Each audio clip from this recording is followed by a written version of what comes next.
Ever since the illegal knee that Petr Yan landed on Aljamain Sterling, which disqualified Yan and relinquished the bantamweight belt to Aljamain, the two have been going at it for over a year now on social media. Yan pinned a comment on his Twitter in October that Aljamain just responded to. It ignited an exchange between the two. Yan's pinned tweet read, "Undisputed UFC bantamweight champion." Aljo responded, "In order to grow, you need to accept your losses like a man. The first step in the process of healing is accepting your shortcomings. In other words, bro, you lost." Yan fired back, "At least I didn't lose my dignity like you. I can envision yourself crying after our next fight again. I will beat the living shit out of you, dog. Looking forward to your healing process." Aljo fired back, "The only tears I'll be shedding are for your funeral, after I body bag you April 9th for the world to see. You better show up." Then Aljo heard news that Yan was having visa issues and said, "I'm praying the UFC and Dana White has a backup in case Cheater tries to back out for the second time. Get your team's visa shit together, bozo Petr." He then tagged a source that claimed Yan was having visa issues and that his cornermen would not be able to travel with him for his fight versus Aljo on April 9th. It read, "Per Igor Lazonin from Russian TASS agency, visa request of all corners of Petr Yan was denied from US government. Yan has a 3-year US visa and can enter into the United States to UFC 273. Lazonin made a suggestion to Team Khabib Nurmagomedov to replace Yan's corner if his team can't enter into the United States on time for UFC 273. Aljo responded, "I don't give a shit who's in his corner. We need to end this chapter. No more delays." Petr then sent a message to Henry Cejudo saying, "Hey Coach Henry, what are your plans on April 9th? Cejudo responded, "Get me a booster seat and I'll work your corner. You need me. Hashtag and you." Sean Omalley also heard the news that Yan needed a corner and said,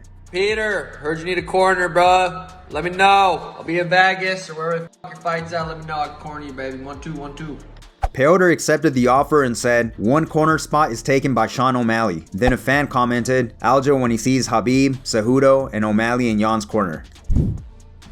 Colby Covington said he thinks he'd be a stylistically tough matchup for Israel Adesanya. Israel has already defeated the majority of the middleweight division and doesn't have much competition left. Covington thought if Usman was given the opportunity to face Adesanya, why couldn't he? On Submission Radio, Covington said, "I think I can definitely go up to 185 and fight Adesanya, but I don't know if he's gonna turn around like that. But he doesn't have a dance partner right now. I mean, some of the guys they're trying to line him up with, it's unoriginal. Why can Usman fight him and all the fans want that? I beat Usman twice. Usman sucks, dude. Everybody knew in Madison Square Garden I won those last 3 rounds. It was an easy win for me. Easy decision victory. Unanimous. So why can't I fight Adesanya? He can't stop my wrestling. I'll pick him up and drop him on his fucking head. He's a cardio kickboxer. They got enough cardio kickboxers in women's classes around the US. Like, I could go join one of those as well, but I decided to pick up hard, grueling American wrestling. So I don't think Adesanya could stop my American wrestling, and I don't think he's that good of a fighter."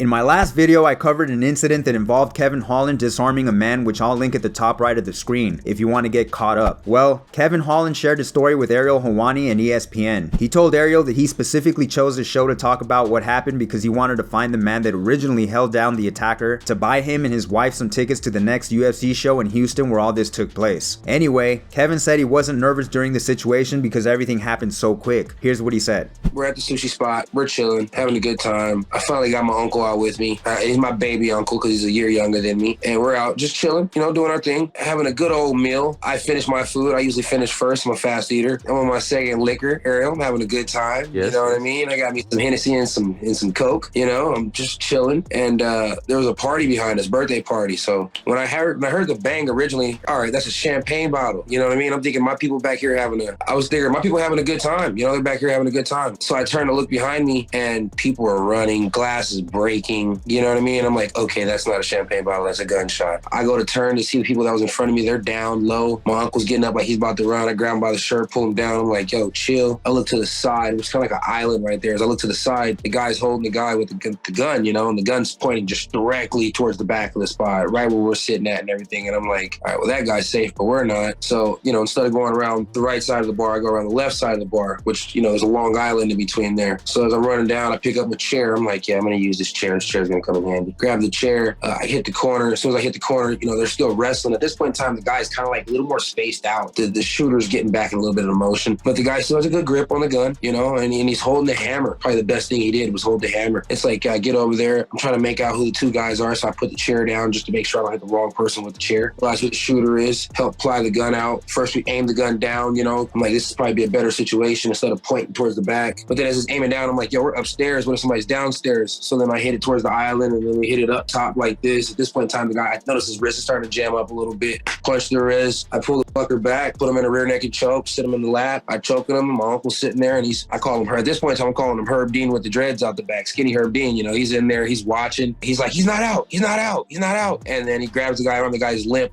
He's like, all right, he's out. Roll over, get on top, throw the backpack out. The guy wakes too, hold him by the back of the head, let him know, man, you move again, I'm about to smack you. I'm going to hit you really hard, bro. You might want to just chill out. He's like, yes, sir. So at this point in time, he's probably trying to come to. He's like, all right, I'm fucked here. So he's just sitting there. Next, officer comes in, like, yeah, I'm about to get off. He's like, nope, you're going to help me flip him. We flip him. He hit him with the cuff. Off they went. It was good. It was down. It was good to go. I had to go find my pinky ring. Had to go find my hat. Didn't lose the glasses, but it was a good night. Wow. Nobody got hurt. Everybody goes home safe. Paddy, Pimblett, and Ilia Topuria were at the pre-fight conference for the fights this weekend and clarified the events that took place a few days ago, where Ilia confronted Paddy over some comments that he made about Georgians. I covered this in my last video with the footage if you want to get caught up. They asked Paddy about the incident and whether he'd be open to fight Ilia if he were to win his fight this weekend. Paddy said that it wouldn't be likely since Ilia is irrelevant in MMA. Check it out. Oh, hand sanitizer boy? Is that who you mean? That's his name from now on, lad. Don't refer to him as his name, lad. His name's hand sanitizer because it got bounced off his head. I don't concern myself with none of that, lad. He wanted to come at me and try and act hard, and he got put in his place, lad. I was stood there on my own, and there was about 6 of them, and he done none. If he wanted to do something, he would have come round the table and tried to have a fight with me, but he didn't. He stood on the other side of the table because he knows what's good for him. As soon as he come out of them double doors, lad, he snarled me, you know what I mean? So I looked at him and said, what? And then he walked towards me, and I said, what's happening, lad? And then as he got close to me, he swiped a slap at me, you know what I mean? And obviously, lad, if you raise your hand to me, I'm gonna do something. So I wasn't punching him because I'm not breaking my hand and not being able to fight and earn me money on the weekend. So I stepped back and picked the hand sanitizer up and bounced it off his head, and then he swung a dig what I moved out of the way of with a bit of ease. He's just got a little bit of small man syndrome, lad. You know what I mean? He's only 5'7", isn't he? So just gotta leave the little men to it. Yeah, I can't let something like that happen, lad. I can't start throwing punches and get cut off the card or break my hand hitting someone. You know what I mean? Especially someone so meaningless. Who even is he? Seriously, who is Mr. Hand Sanitizer? Like, he's a no one. He used my name for followers and to gain some publicity, and he put a video up and made himself look like a right tool. So fair to say, even if he wins in spectacular fashion, you're not interested in that fight? He's not gonna win, no. I know full well, I know Jai's gonna knock him out and send him crawling back down to the featherweight division. Ilia Topuria was interviewed by Ariel Helwani after the incident and asked if he saw what Paddy had to say about him. Ilia said that he was open to fight him even though it wouldn't help him move up in the rankings. Ilia said, I saw this interview today saying, he is nobody, he's small, something like this. Who the fuck is he? Who the fuck is he? This guy has just one fight in the UFC. And yes, maybe I'm not so tall, but I need just one punch and I can put my balls on his forehead. So if he gets the win, I really want to fight with him. Even if he doesn't get the win, I want to fight him because of my people. Because of me. I want to take his head off. If they give me the chance to be with him alone in a room, I'm going to kill this motherfucker. He should be thankful for all my teammates because they separated me. If not, he would be in the hospital right now. Right now, he's walking with security. He needs security in his own country. He was quiet like a bitch on Tuesday. He didn't say anything. So yeah, fuck him. He's just a man on Twitter, but this isn't Twitter. This is real life. If you want to play a gangster, be a gangster until the end. If not, just stay quiet, kid. I don't know if the UFC wants me to take a step back, because for me, like I told you before, that Pimblett fight didn't mean anything. It's not going to make me move forward or something in the rankings. We'll see. We'll see what's going to happen. Right now, I'm focused on my fight, so we'll see. And finally, Rose Namajunas vs Carla Esparza 2 has officially been announced for May 7th at UFC 274. As always, guys, if you liked the video, make sure to hit that like button for me. If you're new, subscribe and hit that notification bell to stay up to date. Thanks for watching.